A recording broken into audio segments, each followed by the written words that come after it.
আমরা তো আলু ভর্তা প্রায় সময় খেয়ে থাকি, বাট এরকম ভাজা আলু ভর্তা কিন্তু সবসময় খাওয়া হয় না। আমি যখনই বাসায় যাই আমার এক আন্টি আছে এরকম আলু ভাজা ভর্তা বানিয়ে আমাকে খাওয়ায়। এতটাই অসাধারণ খেতে যে আমি অন্যান্য সব ভর্তা খাওয়া ভুলেই যাই। তো চলুন আজকে আমি আমার সেই আন্টির ভাজা আলুর ভর্তা বানিয়ে আপনাদেরকে দেখাবো। এখানে আমি মিডিয়াম সাইজের আলু নিয়েছি, এটাকে আমি পানি দিয়ে একটু সিদ্ধ করে নেব।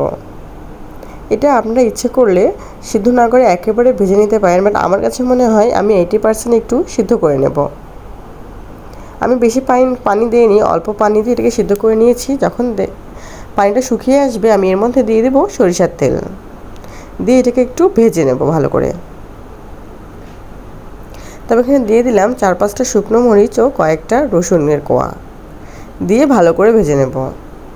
এগুলো ভাজা হয়ে গেলে আমি শুকনো মরিচ আর রসুনের কোয়াগুলো তুলে নেব, দিয়ে স্বাদ মতো লবণ দিয়ে দেব।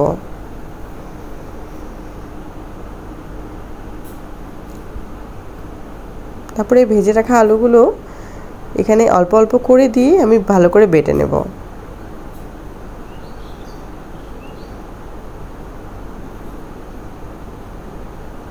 মরিচ আর রসুনগুলো একটু বেটে নিচ্ছি।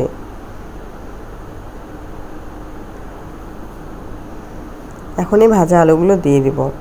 সত্যি এই ভাজা আলুর ভর্তা খেতে যে এতটাই অসাধারণ, আপনারা এমনি ভর্তা খেতে ভুলেই যাবেন যদি এটা একবার খান। আমার তো অনেক ভালো লাগে, অবশ্যই কমেন্ট করবেন আপনাদের কেমন লাগে। আমি অল্প অল্প করে দিয়ে সবগুলো বেটে নেব।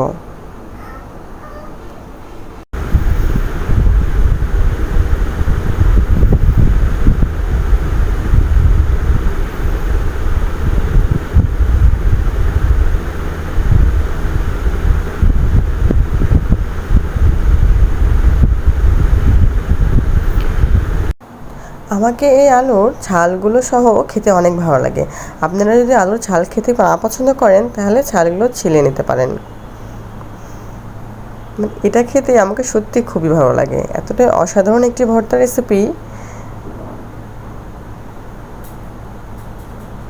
সবাইকে অনেক ধন্যবাদ। আমার ভিডিওগুলো ভালো লাগলে আমার পাশে থাকবেন। সবাইকে আল্লাহ হাফেজ।